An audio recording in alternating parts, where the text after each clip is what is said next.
Hello everyone, welcome back to the channel.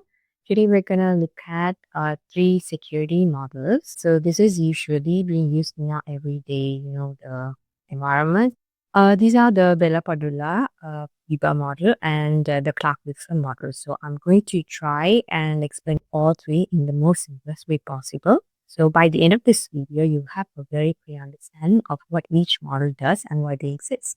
So before we go into the individual models that we're going to talk about, let's answer the question, why do we have security models? Think of these as rule books, and the rules in them are about who can access what data, what information, how those data should be protected, when something should be blocked, when something should be allowed, things like that. At the same time, these rules can get complicated very quickly depending on things like how huge the systems are, the different user roles in the systems, the sensitivity of the data, and might even be because of the compliance requirements in an organization. These models are also focusing on different goals. Different models have different goals. Some focus on keeping data safe, and some focus on making sure that data is not changed. And some might even follow proper procedures, like the focus is to make sure that we follow proper procedures. I don't want to make it more complicated. Just keep the idea that these are like some rule books that allow us to keep the data safe. So now let's look at the models one by one. The first one is the Bell-LaPadula, and the most easiest way to remember this is that Bell-LaPadula focuses on confidentiality. The whole purpose is to protect the data. So imagine there's a government organization and the documents are classified according to a classification model like top secret, secret, and confidential. So this model focuses on making sure that people cannot access information that they shouldn't see. So the main idea behind Bell-LaPadula is if you're not clear to see something, you shouldn't be able to read it. And if you are highly cleared, you should not be able to pass it down to someone with lower clearance. So this is where the two famous rules come in for Bell-LaPadula. First one is no read up. Think of it very simply. It means that you cannot read information about your clearance level, right? If you're cleared for confidential, you cannot read anything in the secret or the top secret level. So this protects the confidentiality of the information above you. Second rule is no write down. So this prevents someone with high clearance from writing data into a lower level. Why? Because say you're a top secret officer in the most top layer of the classification, right? And if you write a secret file into a bottom classification level like confidential area, so people who shouldn't see it might suddenly have access to that data. Because of that, you are not allowed to write any information down to lower level. So I hope you understood that. So we're moving on to the Biba. Biba is the opposite of Bell-LaPadula. If Bell-LaPadula protects confidentiality, Biba protects integrity. And as you all know, integrity is all about making sure that data is not changed in an unauthorized way. So the rules here are like the reverse of Bell-LaPadula. Again, there are two rules. They will look similar, but again, like I said, flip the direction, right? So the first rule here is no read down.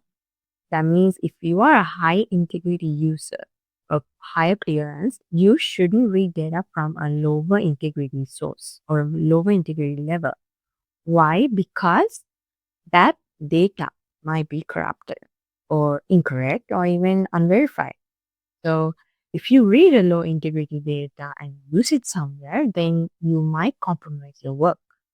That's why you can't read anything below your level.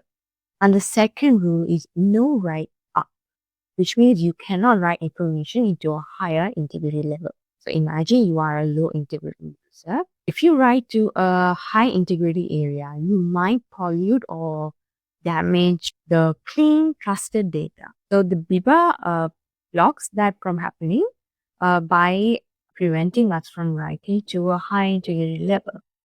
So in simple terms, Biba prevents bad data from going up the chain and prevents trustworthy users from being influenced by untrustworthy data, which is at the bottom of the whole classification. Next, we are gonna look at clock reason. Let's take it very simply. I think in the CISSP book, this one had a lot of different concepts. I mean, small terms that are different. So let's take it slow. This one also protects integrity, but approaches the problem in a more practical way. Because, okay, so you see that Bell-LaPadula and Biba are more rule-based, right? But Clark Wilson is more of a business process model. So it doesn't say don't read down or don't read up. Instead, it says this is how we control data. Like this is how data is accessed. This is how it should be modified. There are some proper processes to use. The main idea is users are not allowed to touch important data directly. Instead, users should go through a trusted program or an interface where the program or the interface will check everything and then only we are allowed to update that data. Imagine someone is working at a bank and they cannot just open the database and change a customer account balance. Okay, so bank is where sensitive information are being handled.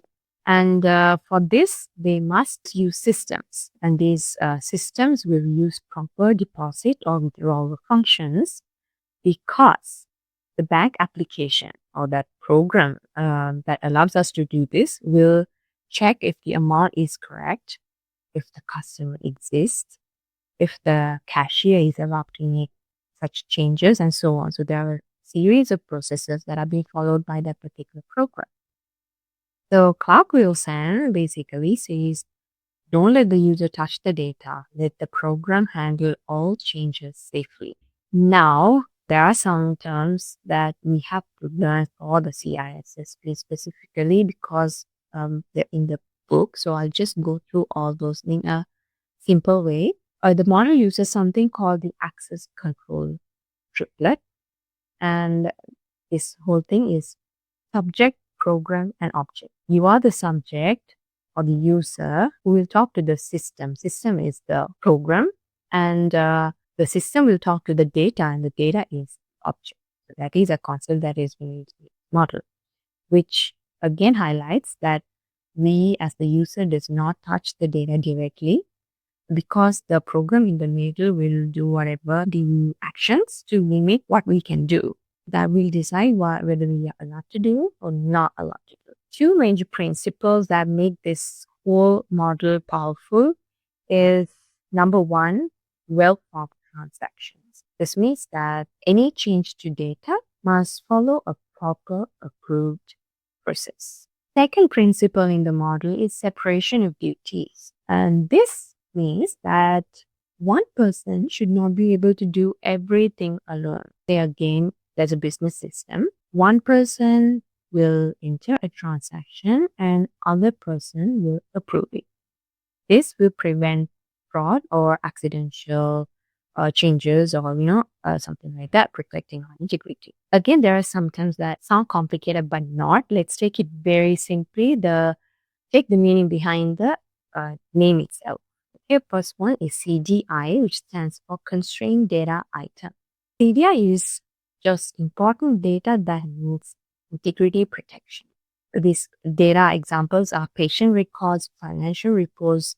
So these items are protected and they can only be changed when using approved programs. The other one is UDI, which stands for Unconstrained Data Item. So simply saying untrusted data. So anything that has not been validated yet comes under UDI. And examples for this are user input, uploaded documents, or simply everything that has not been processed or checked by anyone. Then we have something called IVPs. And so if you read the book, all these terms are there, right? IVP stands for Integrity Verification Procedures. This is basically like a health checkup process, something like that. something that scans the data to make sure that nothing has been corrupted or altered. Then we have TPs, which stands for transformation procedures. And these are the only procedures that allow to modify the CDIs, the constrained data items that we just talked about. TP is basically like a safe, approved function or a program that updates important data. And the final one is the restricted interface model. This means that users only see functions that they are allowed to use. If you're a junior employee, maybe you can only see the basic menu option. But if you're a manager, you can see more options. So that interface will make sure that people only do what they're authorized to do. So this is it for the entire video. I hope you understood about the three models. So even though we don't talk about this in our practical daily work, they are being used in almost all systems that we use. So I hope you learned something. If you have any questions, you can drop them down in the comment section and I'll